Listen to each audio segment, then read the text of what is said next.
베르나르 올리비에르라는 전직 프랑스 언론인이자 작가가 있어요. 그분이 쓴 책이 나는 걷는다라는 4권짜리 책이 있습니다. 이 사람이 이제 언론인이었는데 역사, 그중에서도 실크로드에 관심이 상당히 많았다고 합니다. 65세에 정년퇴직을 했는데 이제 그러면 많은 경우가 소파에 그냥 누워서 TV를 보거나 이렇게 보낼 건데 이 사람은 그렇게 하지 않았어요. 자기가 관심이 깊었던 그 실크로드를 내 2발로 걷겠어, 이런 결정을 합니다. 근데 그 실크로드가 중국의 그 시안에서부터 쭉 서쪽으로 가서 이스탄불까지예요. 그게 거리가 12,000인가 14,000km인가 하여튼 그렇습니다. 근데 이 사람은 그거를 자기 2발로 도보로 여행을 마쳐요. 그게 평탄한 길이 아니고 그 도중에 뭐 파미르 고원도 있고요. 무슨 사막도 있고요. 그러니까 극한의 기온과 뭐 이런 거를 다 통과하는 길이에요. 그래서 중간에 막 죽을 뻔하기도 합니다. 그런데 이제 이 사람이 그걸 다 해요. 4년 만에 합니다. 근데 이제 그거 자체도 나는 이 다음에 은퇴를 하고 나면 시간을 어떻게 보내야지? 이거 되게 근사하다. 그러니까 돈을 여유 있게 마련을 해서 골프 치고 리조트를 다니고 이런 건 제 그림에 없었어요. 이 노인네가 돼서도 주저앉지 않고 에너지를 채워서 뭔가를 그렇게 관심이 있었던 거를 하면서 살아간다라는 게 저한테 근사해 보였고, 자기한테 멋있어 보인다라는 것이 사실은 그게 욕망하는 바예요. 저는 그런 은퇴 생활을 욕망했던 것 같아요. 근데 또 결정적으로 그 책에 산티아고 순례에 대한 언급이 나옵니다. 그러니까 이 베르나르 올리비에 씨가 도보 순례를 하기 전에 갔던 데가 산티아고 순례였어요. 이게 800km거든요. 이 사람은 만 몇천 킬로를 갈 거니까 800km는 가볍게 갔다 오는 거지. 그 65세 할아버지가. 그런데 그때 처음 저는 그 산티아고 순례길이 있다라는 거를 그 책에서 알았는데, 그거를 보는 순간 제 머릿속에서 나 여기 가야 되겠어. 근데 그게 800km이기 때문에 거기서 걷는 시간만 해도 날짜가 한 30일이 훨씬 넘게 걸려요. 남자들이 보통 한 30일 걷는다 그러고. 그러니까 휴가를 내가지고는 걷기가 어려운 거죠. 내가 은퇴하면 난 여길 가겠어. 실크로드 만 몇천 킬로는 뭐 그건 자신이 없고, 산티아고는 가야 되겠었는데 그게 그냥 제 마음에 확 들어왔어요, 어느 날. 근데 이제 가는 날이 생각보다 일찍 왔죠. 은퇴하기 전에 1년 휴직했을 때 거기를 갔고, 그 순례했던 35일간의 그 시간이 갈림길에서 나는 어떻게 살고 싶고 어떻게 일하고 싶은지 제 인생의 그 결정적인 순간에 생각하고 또 생각하고 집중해서 생각을 하면서 길을 찾을 수 있었습니다. 그러니까 이 베르나르 올리비에 씨의 나는 걷는다라는 책이 한창 제가 이제 그 생각을 하기 시작했을 때 저한테 큰 뭔가를 이렇게 푹 앵긴 책이었어요. 저의 은퇴 플랜은 제 공부하겠다였어요. 공부하는 학생으로 살겠다. 그 이전에 때때로 나는 어느 때 기뻐하는 사람인가? 나는 어느 때 즐거운가? 내가 텍스트를 들고 앉아 있을 때, 책을 읽을 때 즐거워하는구나, 기뻐하는구나. 그리고 또 하나, 뭔가를 새로 알 때, 혹은 조각조각 알고 있던 거가 이제 책을 읽어가면서 하나로 쫙 꿰질 때가 굉장히 기쁘구나. 그럼 이제 그렇게 살아야죠. 그래서 나는 학생으로 공부하면서 살겠어가 저의 은퇴 플랜이었어요. 실제로 그렇게 첫 발을 떼기도 했는데 나 일하고 싶어. 이제 이런 마음이 올라왔고, 그거는 쓰이고 싶다라는 욕구였어요. 내가 아직 할 줄 아는 게 좀 있는데, 이거 쓰이고 싶어. 그런데 보니까 지금 책방 일은 저한테 2번째 커리어였어요. 그러면 이 일은 나 혼자 재미있는 걸로 끝나지 않고 누군가에게도 좀 도움이 됐으면 좋겠어. 그런 의미가 있고, 그리고 내가 좋아하는 거고, 그리고 안 해봤지만 왠지 할 수 있을 것 같았어요. 그게 책방이었습니다. 근데 돌아보니까 왜 스티브 잡스가 그러잖아요. 점점이 이어져서 나중에 자기 인생이 길이 되더라. 저야말로 돌아보니까 그 한참 전부터 제가 했던 선택들, 결정들, 이런 것들이 그때 당시에는 채 알지 못했는데 책방으로 이어져 오고 있었어요. 중요한 거는 자신에게 계속 묻는 거예요. 내가 이렇구나 저렇구나 해서 알아차리는 것. 저희가 애초에 정했던 이제 책방의 핵심 고객은 지금 이 월부를 시청하시는 분들하고 겹쳐요. 일하는 분들. 저희도 이 동네 책방으로서는 꽤 초창기에 생긴 편인데 저희보다 먼저 생긴 데들이 몇 군데 있었어요. 그래서 준비를 하면서 거기를 다녔어요. 주로 홍대, 마포 이런 쪽에 있었습니다. 근데 가서 보니까 책방에 책이 그렇게 많지 않았어요. 그리고 그 책방들이 주로 구비해 놓은 책들이 제 기준으로 볼 때 좀 말랑한 책들이 많았어요. 근데 저는 그런 책을 위주로 하고 싶지는 않았어요.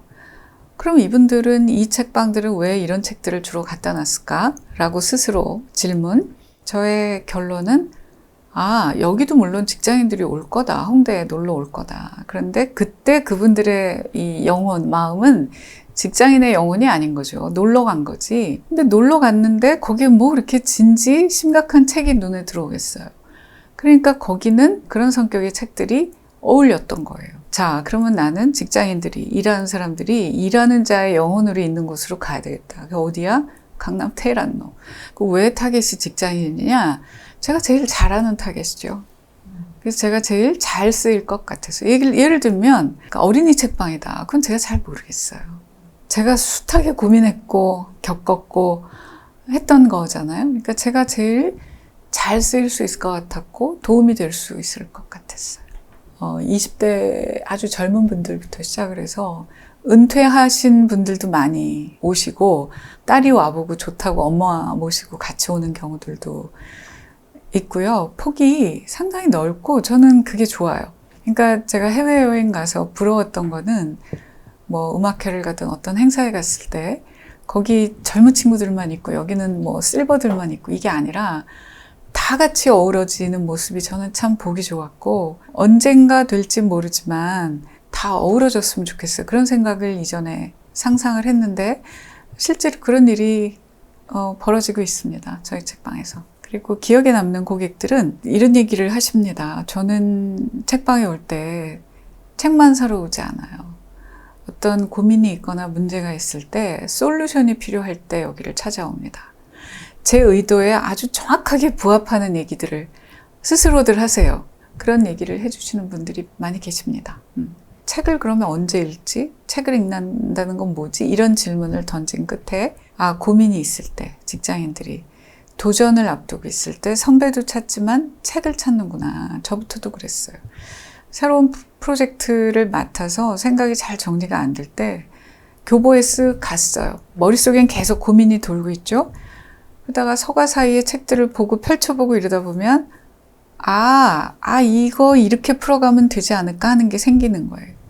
그러니까 책 속에 어떤 것과 이렇게 제가 만나는 거죠. 그래, 책 읽기라는 것, 책 읽기의 의미는 많지만 우리는 핵심 타겟인 직장인들에게 주목했을 때 해법으로서의 책 읽기에 주목하자. 그래서 큐레이션을 전통적인 도서관 분류가 아니고 일을 하다 보면 누구나 할 법한 그 고민들을 한 12가지 정도로 추린 거죠. 이 방송 들으시는 분들도 난데? 이러시는 분들 계시지 싶어요. 라든지 40 넘어 고민이 깊은 분들께 혹은 리더가 됐는데 리더십 때문에 고민하는 분들께 혹은 생각하는 힘을 키우고 싶을 때 혹은 번아웃이 왔을 때 이게 한두 번씩 다 겪게 되는 거잖아요. 그런 주제로 책을 분류를 해놓고 그게 끝이 아니고 추천을 받았어요. 책을 좋아하는 분들께.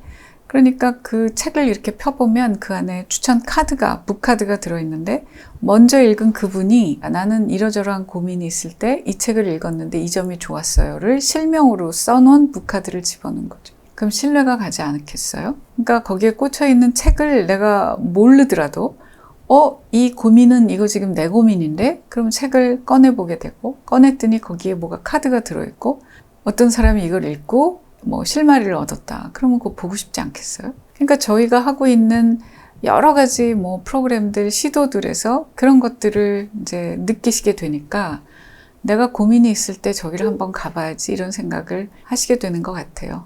어려운 점은 여러분 짐작하시다시피 제가 누군가가 돈을 많이 벌어야 되겠어. 그러면 책방을 안 하겠죠.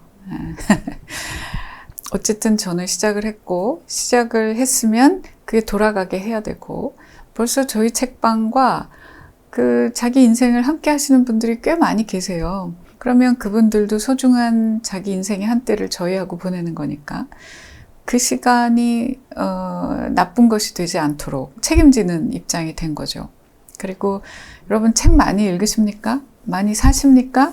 그러니까 이제 동동거려야 되는 거죠. 수익을 만들기 위해서. 그런데 어떤 일을 하든지 간에 뭐 그런 노력, 수고는 필요하다고 생각하고요. 또 하나 고진감래라는 말 있죠? 괴로움이 다하면 좋은 날이 온다 이거잖아요. 근데 제가 어느 날 그 글자를 가만히 이렇게 들여다보다가 중요한 걸 깨달았어요. 아니 근데 왜 괴로움이 먼저일까? 달콤한 게 먼저 오고 괴로움이 나중에 와도 되지 않나? 근데 왜 안 그러지? 왜 고가 먼저인 거지? 이렇게 질문을 품고 이제 이건가 저런가 왜 그러지? 생각을 하면 뭐가 이렇게 보여요. 그게 인사이트예요. 근데 제가 발견한 것은 그게 세상의 이치다. 고가 먼저 오는 것이. 근데 하나 예외가 있는 것이 그게 남자 여자가 서로 좋아해서 달콤한 시간을 보내고 결혼을 하는 거는 그게 예외다. 그거는 달콤한 게 먼저 있고 그 다음은 이제 어려운 시간들을 감당하면서 가는 거잖아요. 어려움만 있는 건 아니지만 나머지는 다 고가 먼저. 근데 이 고라는 게 꼭 괴로운 게 아니라 내가 내가 노력을 먼저 한다라는 의미로 저는 이해를 해요. 그래서 저는 요즘에 왜 여러분들이 나는 내가 원하는 인생을 살고 싶어, 나답게 살고 싶어, 뭐 이런 얘기들 많이 하시잖아요. 그것이 고진감래라고 하는 것이 자기 뜻대로 살기 위해서 감당해야 될 것이 있구나를 알려주는 거라고 생각합니다. 그러니까 저도 아니 읽고 싶은 책이 있으면 한두 권 뭐 주문해서 보고 어디 좋은 카페가 생기면 가서 마시면 되지. 어쩌자고 내가 책방을 열었지. 임대료 만만치 않고 월급 나가야 되는데 이거 왜 했지? 이런 생각을 하게 돼요. 특히 코로나 때 텅 비어 있어요. 그럼 굉장히 쓸쓸해요. 돈 문제 이전에. 그럴 때 이런 생각을 떠올리는 거죠. 아니 뭐 누가 나보고 책방 하라고 떠밀었나요? 제가 이렇게 살고 싶어서 시작한 거잖아요. 그래, 이거는 내가 나의 뜻대로 살기 위해서 감당해야 되는 시간이구나. 치르는 수고구나. 그 손흥민 선수의 아버님 손흥정 님이 기가 막힌 얘기를 하셨어요. 그런 손흥민 선수조차도 어릴 때 독일로 이제 처음 갔을 때 뭐 처음부터 잘 풀리진 않았으니까. 그러니까 되게 힘들다고 막 찡찡거렸나 봐요. 아버지가 뭐라 그랬게요? 야, 성공은 선불이야. 그게 고진감래랑 같은 뜻이에요. 혹시 여러분 이제 중에 분명히 내가 원해서 시작을 했는데 지금 힘들어서 갈등하고 해마라 이런 분들이 있다면 그래, 이게 내 뜻대로 살아가기 위해서 치러야 되는, 감당해야 될 뭔가가 있구나. 이런 말씀을 떠올려 보시면 다시 앞으로 나갈 에너지를 좀 얻게 되시지 않을까요? 저희 월보TV 시청자분들을 위해서도 책 추천 좀 해주실 수 있으세요? 여름은 오래 그곳에 남아라는 소설입니다. 일본의 마스이에 마사시라는 분의 소설인데 건축사무소에서 일어나는 일이에요. 극적인 사건은 거의 없어요. 다만 건축사무소에서 일을 하는 건축사들이 건축사무소의 큰 프로젝트를 맡아서 그 사무소가 일본 도쿄에서 한 2시간 정도 떨어진 곳에 있는 그 별장에서 지내면서 일을 하고 그때 느끼는 이제 감상들 이런 얘기들을 이제 주로 담은 책인데 제가 이 책을 추천하는 까닭은 우리말 제목을 참 잘 붙였어요. 이게 원래 제목은 화산의 가장자리에선가 그래요. 근데 원래 저자는 그럼 왜 그렇게 붙였냐? 그 별장이 위치한 데가 이제 화산 가장자리에서 저 분화구가 언제 터진다 만다 막 그러면서 그리고 이제 소설 속에 등장하는 일본의 그 시대가 한창 일본이 잘 나갔다가 이렇게 조락하는 그 시기였던 거예요. 그러니까 계절도 여름에서 가을로 겨울로 넘어가는 시기. 그 다음에 조마조마한 화산이 터져 안 터져 이런 조마조마한 시기를 살아가는 사람들의 얘기인데 여름은 우리는 뜨거운데 서늘한 가을 겨울로 넘어가는 책을 추천합니다. 인생의 사춘기를 좀 겪고 있는 30대 40대 직장인들이 읽으면 좋을 책도 추천해 주세요. 저의 책을 읽어보시기 바래요. 딱 그런 분들을 머릿속에 염두에 두고 썼어요. 나는 일을 열심히 해왔다고 생각하는데 이것이 지금 괜찮은가? 계속 이렇게 해도 맞는가? 알아주지 않는 것 같은데, 혹은 다들 열심히 하지 말자고 그러는데 열심히 하는 내가 너무 바보 같은 거 아닌가? 일의 의미를 어디서 찾아야 되나? 이제 이런 그 질문들을 품고 계신 분들. 그런데 저는 제가 돌아보니까 자기 일을 열심히 그리고 제대로 해내고자 하는 분들, 해내고자 하는 그 노력이 자기 인생을 자기답게 잘 살려고 하는 것과 결코 이게 다른 일이 아니더라. 그래서 이런 고민을 하는 분들께 내가 가진 것을 세상이 원하게 하라를 한번 읽어보십사 권해드리고 싶고요.